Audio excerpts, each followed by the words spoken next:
If you guys watched UFC 264 last night, McGregor versus Poirier 3, you may have been just as confused as me about the result or the finish of the fight. But today I have some more details about what went down, and we are going to discuss exactly what Conor McGregor's injury was, when he got it, and how it could have been avoided.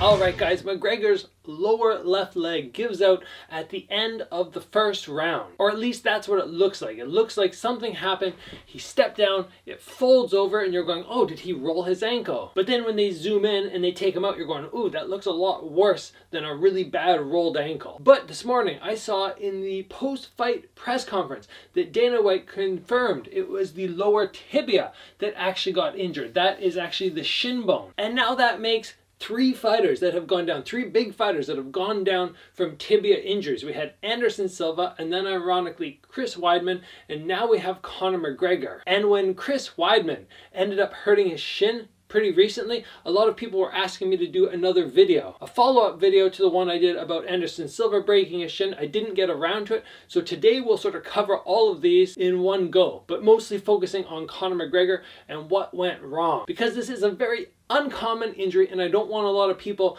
going into fights thinking, oh shoot, my shin might get broken. That never occurs to me. It's something that I'm not even thinking about in terms of all the injuries that could happen. So first let's talk about when this actually went down. When did Conor actually injure his lower tibia? Because he fights the whole fight, a lot of it from his back once Dustin Poirier gets him down. He gets up at the very end of the round, and then he goes down, but I don't remember him throwing any kicks there. So I went back, I looked, and the only kick I could find in that first round that looks like it might have potentially hurt him, like Conor McGregor actually comes in and he throws a kick, it's almost in the first 10 seconds. Then he fights the whole rest of the round without being injured. And you might be going, well, that's not possible. He would have kicked at the first 10 seconds, gone down then. But keep in mind, guys, that when that adrenaline rush is just pumping through you, he could have really damaged it, and then just at the end of the fight with that little step down, that little fold over, then the tibia really gave out. I've had fights where I've come in and just blasted my shin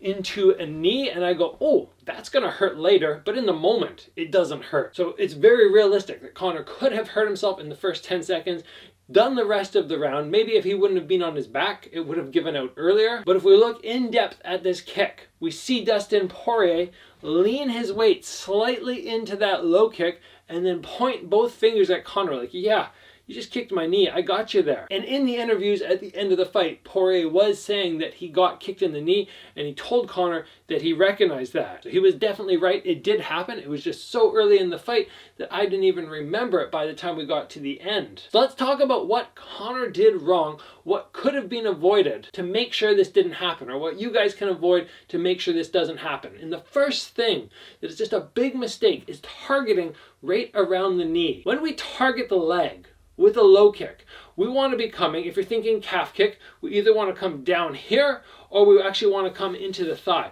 But targeting right around the knee, that's a gutsy move, because yes, there's a very tender area up here and a very tender area on the lower thigh, both of which don't get a lot of conditioning, but it does not take much for the opponent, as we saw Dustin Poirier do. It doesn't take much for him to see the low kick coming and just turn just very slightly into that kick. Now when Conor McGregor kicks Dustin Poirier, his weight's dropped down, he's flared his knee out very slightly, and this is the perfect method for dealing with calf kicks, especially if you're trying to go upper calf, and then it ends up just equaling kicking the knee. So if you guys are thinking that you want to be a low kicker, that's very important to your overall game, I would suggest targeting the thigh or going very low on the lower calf to avoid that knee. That's mistake number one. Mistake number two is not doing a setup. If I am standing in front of my opponent and I kick like Conor did, he actually did a little skip. He lifted his lead leg and then goes into the kick, which is even slower than just blasting it out. So it's a little bit of a tell. But if you jump in with no punch, all the guy sees coming is the low kick. You didn't blind him at all. So if Conor would have been here and maybe stuck his hand out and then gone into the switch, maybe Poirier would not have been able to drop his weight in. Maybe he just would have taken it and buckled out a little bit, and then we would not have had that injury. When you guys throw your low kicks, Not every time. It's not like every time you have to set it up, but very often. Try to get a fake. Try to let your hands go. Try to twitch. Just a little twitch fake, and then come in with the low kick. You have more likelihood of not damaging your leg. On their knee, when you take that attention away from the low kick, draw their energy upwards. Draw that focus upwards towards the head for a split second, then chop down low. And be very aware of which portion of your foot you're kicking with, or which portion of your leg. When Connor came in, it looked like he was kicking right in here, and that's going to be a danger area. If I can come up a little higher on the shin, there's more likely there's good support. And I know a lot of people say don't kick with the foot, but I don't have a trouble kicking with the foot. I find that right in there, right in the meaty part of the foot is fine. As soon as I come up to the instep, I feel like there's instability right in there, right on that middle portion. There's instability there, and the lower shin is probably going to be a little more compromised, a little weaker than the upper shin. So if I am throwing, I personally would go either foot, which is fine if you're going up to the thigh, or even down to the calf, or if I'm really trying to demolish this leg, I get a little deeper, and I get my upper shin into that thigh, which is really going to give that Charlie horse effect and break down that thigh quickly. There's no question, guys, unfortunate ending to what was shaping up to be a very exciting second round. Would Connor have been able to come back and get the win after getting a little bit of a beatdown in that first round? I really don't know. I wouldn't count him out in the first minute, but overall, I'd say it was going in Poirier's favor anyway. I would just like to see fighters in the future be a little more cautious about targeting the calf. I know it's been an area of success for many people, but we've now seen multiple fighters damage that shin bone, that tibia, by targeting too low and taking a knee or kicking the knee. It's a very dangerous area. I don't think it's something that I will ever really try to execute in my fights unless I'm going very low or I'm being very, very aware that the guy cannot turn his knee into the calf kick, because that is the way you're going to defend it. It's a terrible way if I throw the kick and the guy turns his foot out and flexes. It's just like you're kicking a steel pole now. And I like Connor's overall game plan right from the get-go. Get those spinning kicks going, try and establish some distance, but going with the low kicks without the setup is very dangerous. And unfortunately, he paid the price. I hope he recovers quickly. You know, he's not my favorite fighter by any means, but he's done so much for MMA, and I would like to see him back in there.